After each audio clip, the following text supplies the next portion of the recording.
സൗത്താംപ്ടണിൽ united 3 Onam not ruined അങ്ങനെ finally back on winning ways എന്ന് പറയാം.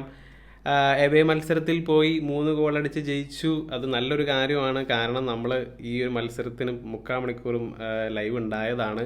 അപ്പോൾ തന്നെ നമ്മൾ മെൻഷൻ ചെയ്ത കാര്യമാണ്, ഒരു 3-4 ഗോളൊക്കെ അടിച്ചിട്ട് ജയിച്ച് എത്ര കാലമായി എന്നുള്ള കാര്യം. അപ്പോൾ അങ്ങനെ കുറച്ചുകൂടി ഗോളുകളൊക്കെ സ്കോർ ചെയ്യാമായിരുന്നു. കാരണം സിർക്സിക്കൊക്കെ ഓപ്പർച്യൂണിറ്റികൾ ഉണ്ടായി. സിർക്സി ഓവറോൾ മത്സരത്തിൽ ക്ലാസ് ആയിരുന്നു പറയാം. കാരണം പുള്ളിയുടെ ലിങ്കപ്പ് പ്ലേയും അതുപോലെ മറ്റുള്ള പ്ലേയേഴ്സിനെ കളിയിലേക്ക് കൊണ്ടുവരുന്നതൊക്കെ അടിപൊളിയാണ്. പക്ഷേ ആ ഗോൾ വരുന്നില്ല. ഒരു സ്ട്രൈക്കറിൽ നിന്ന് നമ്മളെപ്പോഴും എക്സ്പെക്റ്റ് ചെയ്യുന്ന കാര്യമാണ് ആ ഗോളുകൾ.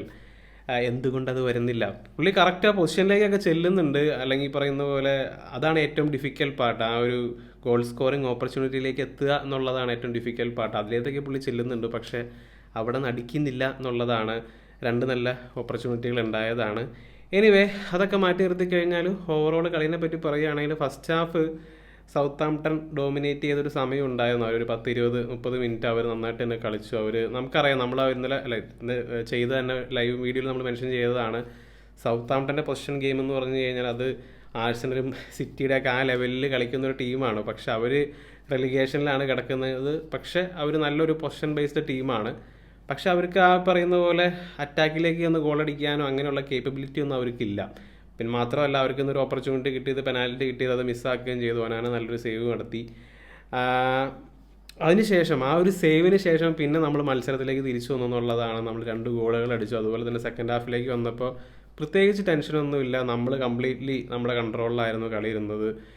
നമ്മുടെ തുടക്കം തന്നെ കുറച്ച് അറ്റാക്കുകളൊക്കെ ഉണ്ടായിരുന്നു. മസ്റാവിയുടെ ഓവർലാപ്പിങ്ങും അതുപോലെ മസ്റാവി ക്ലാസ് ഗെയിമായിരുന്നു. അതിനുശേഷം ഡാലോട്ടാണെങ്കിലും ഓവറോൾ എല്ലാവരും തന്നെ നൈസായിട്ട് തന്നെ കളിച്ചു. സെക്കൻഡ് ഹാഫിലേക്ക് വന്നപ്പോൾ പ്രത്യേകിച്ച് കുറ്റമൊന്നും പറയാനില്ല.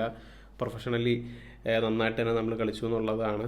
അതുപോലെ ഗാർനാച്ചോ ആ ഒരു റെഡ് കാർഡ് മേടിച്ച് തന്നു. മാത്രമല്ല ഗോളും അടിച്ചു. നൈസ് ഗോളായിരുന്നു. പക്ഷേ ആ ഗോളിലേക്ക് ലീഡ് ചെയ്ത ആ പാസ് എന്ന് പറയുന്നത്, അല്ലെങ്കിൽ അതിന് മുമ്പത്തെ പാസ് എന്ന് പറയുന്നത് കസമീറോടെ ആയിരുന്നു. അതൊരു നൈസ് പാസ്സായിരുന്നു. പിന്നെ ഉഗാർട്ടയുടെ ഡെബ്യൂ ഒരു 10-15 മിനിറ്റാണ് കളിച്ചോളൂ. സിമ്പിൾ പാസുകളൊക്കെയാണ്, വേറെ പ്രത്യേകിച്ച് പരിപാടിയോ പണിയൊന്നും ഉണ്ടായിരുന്നില്ല.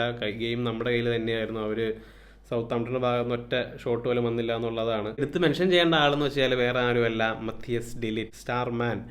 ഡിലിറ്റ് ഈ ഒരു ഗെയിമിലേക്ക് വരുന്നതിന് മുമ്പ് പുള്ളി ഡച്ച് നാഷണൽ ടീമിൻ്റെ ഒപ്പം പോയി നല്ല രീതിയിൽ ചീത്തപ്പേര്, അല്ലെങ്കിൽ സോഷ്യൽ മീഡിയയിൽ ഒത്തിരി എയറിൽ നിന്നൊരു മനുഷ്യനാണ്. പക്ഷേ ഈ കളിയിലേക്ക് വന്നു കഴിഞ്ഞപ്പോൾ ശക്തമായിട്ട് തന്നെ തിരിച്ചു വന്നു. ഇഷ്ടം പോലെ അടിപൊളി ബ്ലോക്കുകൾ, ഇൻ്റർസെപ്ഷൻസ് ഒക്കെ നടത്തുന്നുണ്ടായി. അതുപോലെ തന്നെ നൈസ് ഗോളും അടിച്ചു, ഹെഡർ ഗോള്. അപ്പോൾ അങ്ങനെ മത്തിയസ് ഡിലിറ്റാണ് സ്റ്റാറായിട്ട് നിന്നത്. അപ്പോൾ അതിൻ്റെ ഇടയ്ക്ക് പുള്ളിക്കാരൻ ഇഞ്ചുറി ആണോ എന്നൊരു സംശയമൊക്കെ വന്നിരുന്നു. പക്ഷേ ഡിലിറ്റ് തന്നെ പറഞ്ഞു ജസ്റ്റ് ക്രാംസ് എന്നുള്ള കാര്യം പറഞ്ഞു. അതുപോലെ തന്നെ മസ്റാവിക്ക് കളിയുടെ അവസാനമായപ്പോൾ കാലുമൊക്കെ പിടിച്ച് നിൽക്കുന്ന കണ്ടിരുന്നു. ഇനിയിപ്പോൾ അവിടെ വല്ല ഇഞ്ചുറി ആണോ എന്നുള്ള കാര്യം അറിയില്ല.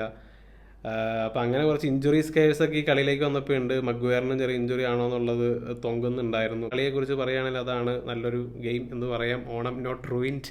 അപ്പോൾ അങ്ങനെ അത് പറഞ്ഞുകൊണ്ട് എല്ലാവർക്കും ഒരു ഹാപ്പി ഓണം. അപ്പോൾ നമുക്ക് മറ്റൊരു വീഡിയോയുമായി വീണ്ടും കാണാം.